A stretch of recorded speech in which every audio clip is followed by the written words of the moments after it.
প্রিয় ছাত্রছাত্রীরা, তোমাদের রায় মার্টিনের মডেল কোশ্চেন পেপার 5 994 পেজ জীবন বিজ্ঞান পার্ট আলোচনা করব। আমি সোমনাথ স্যার তোমাদের প্রথম 5-4টি মডেল কোশ্চেন পেপার আলোচনা করে দিয়েছি। সেগুলো রেডি করে নেবে। কোনো কিছু অসুবিধা থাকলে সেগুলো বলবে। আর আজকে যেটা আলোচনা করছি সেটি হলো কোন হরমোন পার্শ্বীয় মুকুলের বৃদ্ধি ঘটাতে সাহায্য করে। পার্শ্বীয় মুকুলের বৃদ্ধি ঘটায় সাইটোকাইনিন। এই কারণে একে অক্সিন বিরোধী হরমোনও বলা হয়, কারণ অক্সিন অগ্রভাগের বৃদ্ধি ঘটাতে সাহায্য করে। পরবর্তী কোশ্চেন, যে অস্থিসন্ধিতে একটি অস্থিকে অক্ষ করে অপর অস্থিটি 360 ডিগ্রি ঘুরতে পারে সেটি হলো বল সকেট সন্ধি। বল সকেট সন্ধির ক্ষেত্রে যেমন আমাদের কাঁধের সন্ধি এবং শ্রোণীচক্রের সন্ধি, এগুলো 380 ডিগ্রি ঘুরতে পারে। যেমন বল ছোড়ার সময় কাঁধের সন্ধি ক্রিয়া করে, এটা 360 ডিগ্রি ঘুরতে পারে। এগুলোকেই বল সকেট সন্ধি বলা হয়। এই দুটি উদাহরণ। স্নায়ুর সর্ববহিস্থ আবরণীর নাম কি? অ্যান্সার হবে সর্ববহিস্থ। স্নায়ুর সর্ববহিস্থ আবরণীর নাম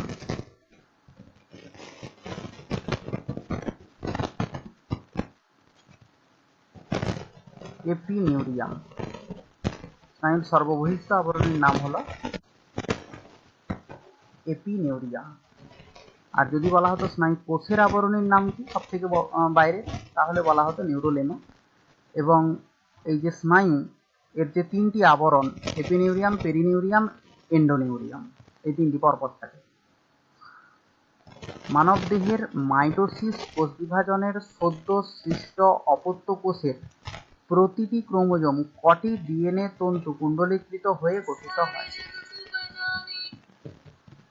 গঠিত হয়? একটি ডিএনএ তন্ত্রে কুণ্ডলীকৃত হয়ে একটি ডিএনএ তৈরি করে। সেক্ষেত্রে যদি 23টি ক্রোমোজোম গঠিত হয় তাহলে বুঝতে হবে 23টি ডিএনএ একত্রিত হয়ে এটি তৈরি করে। বা 46টি ক্রোমোজোম আমাদের যে থাকে, 46টি ডিএনএ কুণ্ডলীকৃত হয়ে তৈরি হয়। পরবর্তী কোশ্চেন, স্বপরাগযোগের ক্ষেত্রে প্রদত্ত যে বাক্যটি সঠিক নয় সেটি হলো। স্বপরাগযোগের ক্ষেত্রে সঠিক নয় হলো একই প্রজাতির দুটি ফুলের মধ্যে পরাগযোগ ঘটে। একই প্রজাতির দুটি ফুলের মধ্যে যদি পরাগযোগ ঘটে তাহলে বুঝতে হবে দুটি উদ্ভিদের মধ্যে যদি পরাগযোগ ঘটে তাহলে দুটি উদ্ভিদ হলেই এখানে ইতর পরাগযোগকে নির্দেশ করে। ইতর পরাগযোগ সাধারণত অ্যালোগামী বা জেনোগামী প্রকারের হয়। পরবর্তী কোশ্চেন, ফার্নের জনুক্রম সংক্রান্ত সঠিক পর্যায়ক্রম কোনটি? ফার্নের জনুক্রম সংক্রান্ত সঠিক পর্যায়ক্রম, প্রথমে পুংগামেট স্ত্রীগামেটের নিষেক হয়, তারপর জাইগোট সৃষ্টি হয়, জাইগোট থেকে রেণুধর উদ্ভিদ সৃষ্টি হয়। পরবর্তী কোশ্চেন, একজন মহিলা ও পুরুষের বিবাহের পর তাদের পুত্র সন্তান 50% হিমোফিলিক হলো, এটি কখন সম্ভব? মহিলা পুরুষের বিবাহ হচ্ছে, তার 50% হিমোফিলিক, অর্থাৎ যে তাদের সন্তান সেটি নিশ্চয়ই এই টাইপের হবে, XHY, আরেকটা হবে XHY। তো এই জন্যই তার যে দুটো সন্তান 50% হিমোফিলিক আর 50% স্বাভাবিক হয়ে গেছে। যেমন এইটা হচ্ছে হিমোফিলিক প্রথমেরটা, তো সেক্ষেত্রে ওয়াইটা তার বাবার কাছ থেকে পেয়েছে উভয়ের ক্ষেত্রেই, এবং এক্সটা তার মায়ের কাছ থেকে পেয়েছে।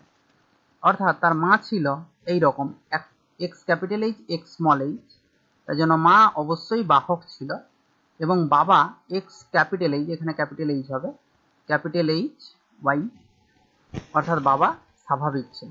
যার বাবা স্বাভাবিক এবং মাতা বাহক, অর্থাৎ অপশন ক হবে সঠিক উত্তর, বাবা স্বাভাবিক মাতা বাহক। পরবর্তী কোশ্চেন, সঠিক জোড়টি নির্বাচন করো। সঠিক জোড় নির্বাচন বলতে এখানে লোকাস জিনের অবস্থান, লোকাস বলতে একটি জিনের অবস্থানকেই বলা হয় লোকাস। পরবর্তী কোশ্চেন, তোমাকে একটি হলুদ বীজযুক্ত মটর গাছ দেওয়া হলো, বীজের বর্ণের সাপেক্ষে গাছটি বিশুদ্ধ না সংকর যাচাই করার জন্য তুমি প্রাথমিকভাবে কি করবে? হোমোজাইগাস হলুদ বীজযুক্ত মটর গাছের সঙ্গে ইতর পরাগযোগ ঘটাবে। ঠিক আছে, হোমোজাইগাস হলুদ বীজযুক্ত মটর গাছের সঙ্গে এক্ষেত্রে ইতর পরাগযোগ ঘটাতে হবে। এটা এক প্রকারের টেস্ট ক্রসের মাধ্যমেই তার মাতৃ কেমন ছিল সেটি শনাক্ত করা যায়। পরবর্তী কোশ্চেন, বিবৃতি 1, জীবের মধ্যে অস্তিত্বের জন্য সংগ্রাম দেখা যায়। বিবৃতি 2, জীবেরা অত্যাধিক হারে বংশবৃদ্ধি করে কিন্তু খাদ্য ও বাসস্থান সীমিত। অর্থাৎ যখন খাদ্য বাসস্থান সীমিত হবে তখনই তো অস্তিত্বের জন্য সংগ্রাম দেখা যাবে। অর্থাৎ দুটোই সত্য এবং বিবৃতি 2 বিবৃতি 1 এর সঠিক ব্যাখ্যা। ঘ হবে সঠিক উত্তর। পরবর্তী কোশ্চেন, ঘোড়ার যে জীবাশ্মে প্রথম খুর দেখা যায়, খুর প্রথম দেখা যায় প্লায়োহিপ্পাসের ক্ষেত্রে। এক্ষেত্রে প্রথম থেকে যদি দেখা যায় ইওহিপ্পাস, মেসোহিপ্পাস, মেরিচিপ্পাস এদের সকলেরই আঙ্গুল ছিল। এবারে আঙ্গুল কমতে থাকে, আস্তে আস্তে সংখ্যা কমতে থাকে, কিন্তু প্লায়োহিপ্পাসের ক্ষেত্রে প্রথম খুরের আবির্ভাব ঘটে এবং ইকুয়াসে সম্পূর্ণ সুগঠিত খুর লক্ষ্য করা যায়। তাই অ্যান্সার হবে প্লায়োহিপ্পাস। পরবর্তী কোশ্চেন, উটের মূত্রের মাধ্যমে কি রেচিত হয়? উটের মূত্রের মাধ্যমে রেচিত হয় ইউরিক অ্যাসিড। উটের মূত্রের মাধ্যমে রেচিত হয় ইউরিক অ্যাসিড। যদি মানুষের ক্ষেত্রে বলা হয় তাহলে ইউরিয়া, এবং বিভিন্ন টাইপের পতঙ্গদের ক্ষেত্রে অ্যামোনিয়া রচিত হয়। পরবর্তী কোশ্চেন, প্রদত্ত কোনটি ক্রমবর্ধমান জনসংখ্যার ফলাফল? ক্রমবর্ধমান জনসংখ্যার ফলাফল যদি দেখা যায়, এখানে যে সবগুলো অপশান, দূষণ হবে, মিষ্টি জলের অভাব হবে, অরণ্য ধ্বংস হবে, বাস্তুতন্ত্রের ক্ষয় হবে, অর্থাৎ সবকটি হবে এখানের অ্যান্সার। জনসংখ্যার ফলাফল সবকটি। পরবর্তী কোশ্চেন, প্রদত্ত কোন তথ্যটি পিবিআর এ নথিভুক্ত থাকে না? পিবিআর এ নথিভুক্ত থাকে না প্রদত্ত কোন তথ্যটি? স্থানীয় জীব সম্পদ সম্বন্ধে ধারণা, এটা থাকে। স্থানীয় জীব সম্পদ সম্বন্ধে ঐতিহ্যবাহী পরম্পরাগত বিশ্বাস, এখানে সেই এলাকার মানুষের যে সেই জীবটি, এক নির্দিষ্ট জীবকে নিয়ে যে পরম্পরাগত বিশ্বাস একটা থাকে সেটাও এখানে লিপিবদ্ধ থাকে। আর প্রজাতিগত সম্পদের স্থানীয় ব্যবহার এবং ওই মানুষরা ওই উদ্ভিদটাকে কিভাবে, ধরো সেখানের উদ্ভিদকে কিভাবে ব্যবহার করা হচ্ছে সেটাও তাদের ব্যবহার, এটাও লেখা থাকে। কিন্তু বিপন্ন প্রজাতির সংরক্ষণের উপায় এটি লেখা থাকে না। পরবর্তী কোশ্চেন, অ্যালগাল ব্লুম সৃষ্টি হয় যে পরিস্থিতিতে, সেটি হলো অ্যালগাল ব্লুম ইউট্রিফিকেশনের ফলে সৃষ্টি হয়। যখন প্রচুর পরিমাণে শৈবালের পরিমাণ বাড়বে সেটি ইউট্রিফিকেশন, এবং তখন জলে জীবাণুর পরিমাণও বাড়তে থাকবে, ফলে জলে অক্সিজেনের পরিমাণ কমতে থাকবে, ফলে জলে যে জীবগুলো আছে সেগুলোর মৃত্যু ঘটবে, ফলে অ্যালগাল ব্লুম সৃষ্টি হবে, জল দুর্গন্ধযুক্ত হবে। তাই ইউট্রিফিকেশনের ফলে হয়। পরবর্তী কোশ্চেন, ড্যাশ পূরণ। ড্যাশ রোগে প্রতিবিম্ব রেটিনার সামনে গঠিত হয়? অ্যান্সার হবে মায়োপিয়া রোগে প্রতিবিম্ব রেটিনার সামনে গঠিত হয়। মায়োপিয়াতে অক্ষিগোলকের আকৃতি স্বাভাবিকের থেকে বড় হয়, এরকম অক্ষিগোলকের আকৃতি স্বাভাবিকের থেকে বড় হয়ে যায়, যার ফলে লেন্স দিয়ে যে লাইটটা প্রবেশ করে সেটি দেখা যায় এরকম রেটিনা পর্যন্ত না গিয়ে রেটিনার আগে গঠিত হয়ে যায়। তার জন্য তাকে এখানে অবতল লেন্স এর ক্ষেত্রে ব্যবহার করা হয়। ঠিক আছে, এর ক্ষেত্রে অবতল লেন্স ব্যবহার করা হয়। এখানে অবতল লেন্স ব্যবহার করা হয়, যার ফলে লাইট বিচ্ছুরিত হয়ে দূরে গিয়ে পড়ে, যার ফলে কি হয়, সে ভালো দেখতে পায়। পরবর্তী কোশ্চেন, 12 থেকে 20 বছর সময়কালকে বলা হয় বয়ঃসন্ধি দশা। তোমরা এখন বর্তমানে এই দশাতেই আছো, বয়ঃসন্ধি দশা। পরবর্তী কোশ্চেন, উভলিঙ্গ ফুলকে একলিঙ্গ ফুলে পরিণত করার পদ্ধতিকে কি বলা হয়? অ্যান্সার হবে ইমাসকুলেশন। ইমাসকুলেশন পদ্ধতিতে যে উভলিঙ্গ ফুল, অর্থাৎ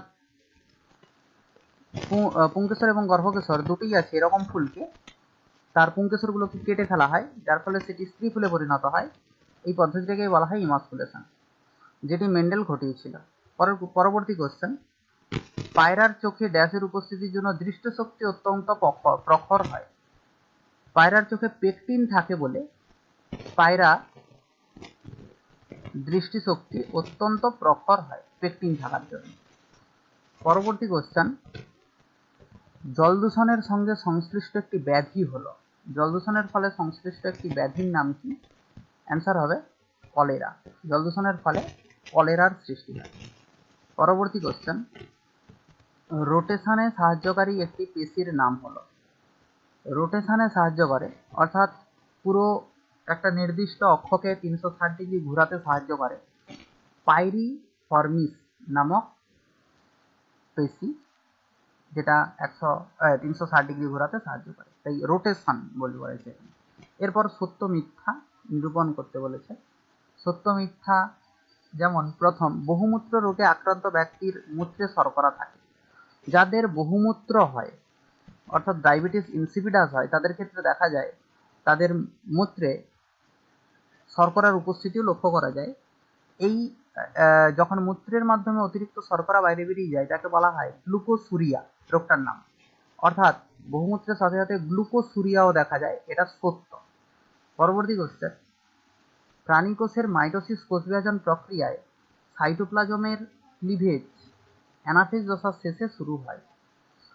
প্রাণীকোষের মাইটোসিস কোষ বিভাজন প্রক্রিয়ায় সাইটোকাইনেসিস ক্লিভেজ অ্যানাফেজ দশার ক্ষেত্রে শুরু হয়। অবশ্যই প্রাণীকোষের ক্ষেত্রে এখানে ক্লিভেজ দশা, ক্লিভেজ মানে এর এই রকম সাইট প্রান্ত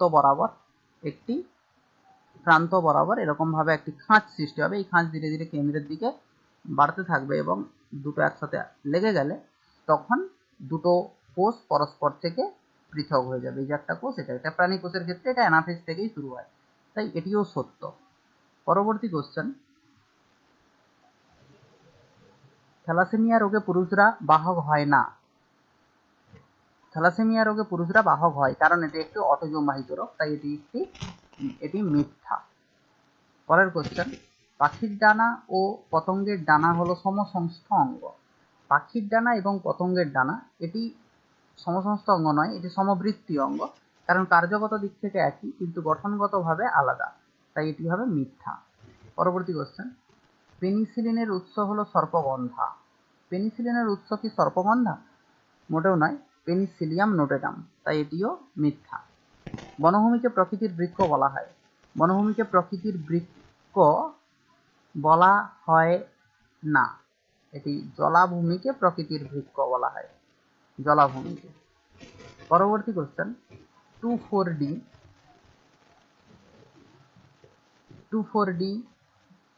আচ্ছা এটা এ স্তম্ভ এবং বি স্তম্ভ মেলাতে হবে। 2,4-D হবে আগাছা নাশক। শাখা কলম হবে শাখা কলম, যেটি গোলাপের ক্ষেত্রে শাখা কলম করা হয়। মাইক্রোস্ফিয়ার হবে এখানে মাইক্রোস্ফিয়ার, আচ্ছা সিডনি ফক্স। ইউক্রোমাটিন হবে সক্রিয় জিন। বায়ু দূষণ হবে ব্রঙ্কাইটিস। অ্যান্ড্রোস্পার্ম হবে 22A+Y, অর্থাৎ শুক্রাণুর ক্রোমোজোম যেটা হয় তাকে অ্যান্ড্রোস্পার্মও বলা হয়।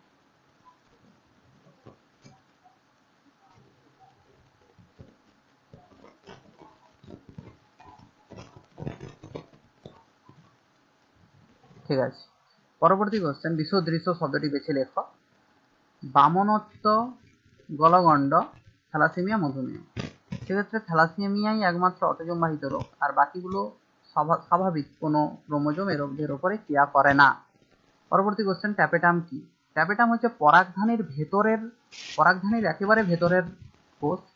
এরকম পরাগধানীকে কতগুলো স্তরে ভাগ করা যায়, তার একেবারে ভেতরে যেখানে এরকম 3টা স্তর থাকে, একটা বহিঃস্তর, তারপর হচ্ছে মিডিল লেয়ার, তারপর এন্ডোথেসিয়াম, এবং তারপরে থাকে ট্যাপেটাম নামক একটা স্তর, যার ভেতরে অসংখ্য রেণু থাকে, রেণুমাতৃকোষ। এই রেণুমাতৃকোষকে পুষ্টি যোগায়। এটা ট্যাপেটামের কাজ রেণুমাতৃকোষকে পুষ্টি যোগানো, যার ফলে রেণুমাতৃকোষটা বিভাজিত হয়ে পরাগরেণু তৈরি করবে। পরবর্তী কোশ্চেন, ন্যাস্টিক চলন উদ্ভিদের তীব্রতা নিয়ন্ত্রণ করে, তাহলে ট্যাকটিক চলন এটি উদ্দীপকের গতিপথ দ্বারা নিয়ন্ত্রিত হয়। পরবর্তী কোশ্চেন, ক্যাকটাসের পর্ণকাণ্ডের ওপর কিউটিকল থাকে কেন? এটা তো বাষ্পমোচন রোধের জন্য, যেহেতু এটি একটি জেরোফাইট উদ্ভিদ, তাই বাষ্পমোচন রোধ করার জন্য এদের কিউটিকল থাকে। PAN এর পুরো নাম কি? পারক্সি অ্যাসিটাইল নাইট্রেট। PAN এর পুরো নাম পারক্সি অ্যাসিটাইল নাইট্রেট। পরবর্তী কোশ্চেন, গঙ্গার শুষ্ক বিপন্নতার কারণ কি? তার কারণ হলো গঙ্গার যে শুষ্ক, এটি দূষণের ফলে, অতিরিক্ত জল দূষণের ফলে এগুলি বিপন্ন হচ্ছে, আর জেলেদের জালে আটকে অনেক ক্ষেত্রে মারা যায়। জেলেদের জালে আটকে গিয়েও মারা যায়। পরবর্তী কোশ্চেন, তিনটি একটি বিষয়ের অন্তর্গত, কেলাস, প্ল্যান্টলেট, মাইক্রোপ্রোপাগেশন, এমব্রায়োর। এটা অ্যান্সার হবে মাইক্রোপ্রোপাগেশন, কারণ মাইক্রোপ্রোপাগেশন পদ্ধতিতেই এমব্রয়েড, প্ল্যান্টলেট, কেলাস এগুলো সৃষ্টি হয়। পরবর্তী কোশ্চেন, অশর্করা থেকে গ্লুকোজ উৎপাদন হওয়ার পদ্ধতিকে কি বলে? নিওগ্লুকোজেনেসিস। যখন অশর্করা থেকে গ্লুকোজ তৈরি হয় তখন তাকে বলা হয় নিওগ্লুকোজেনেসিস।